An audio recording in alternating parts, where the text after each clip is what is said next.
que vous pouvez réépeler votre nom pour la caméra? Ouais, sur la caméra. Ouais. N-O-H-R-A pour le prénom, Boukhara, B-O-U-K-A-R-A. D'accord. Alors, on a entendu dans le dossier, dans plusieurs référés libertés qui ont été avancés, que les procédures habituelles ont été contournées. Est-ce que vous pouvez nous expliquer comment elles ont été contournées et pourquoi vous les contestez, vous les avez contestées aujourd'hui?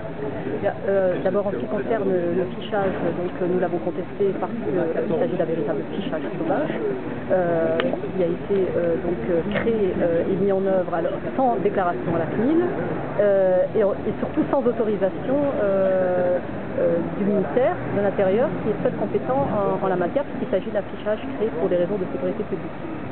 Et en ce qui concerne la vidéosurveillance, eh bien, nous estimons que la procédure mise en œuvre est totalement irrégulière et qu'il aurait fallu demander, avant de mettre en place, d'autoriser ce système, de demander l'avis à la commission départementale des systèmes de vidéosurveillance, ce qui n'a pas été fait. Et alors, la préfecture a répondu qu'il y avait un caractère d'urgence et un risque terroriste.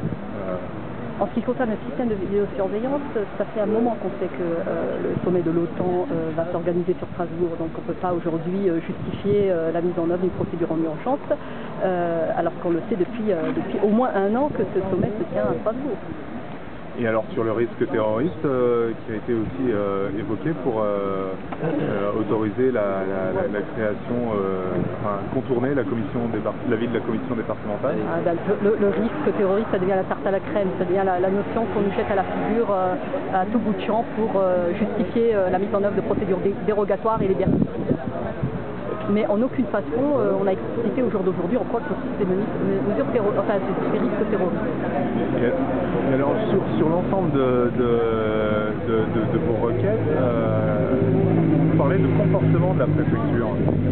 Est-ce que vous avez demandé au tribunal de se prononcer notamment sur le comportement global de la préfecture qui consiste à s'asseoir sur les libertés fondamentales et notamment sur les procédures qui les garantissent? Est-ce que vous pouvez expliciter un petit peu cette démarche?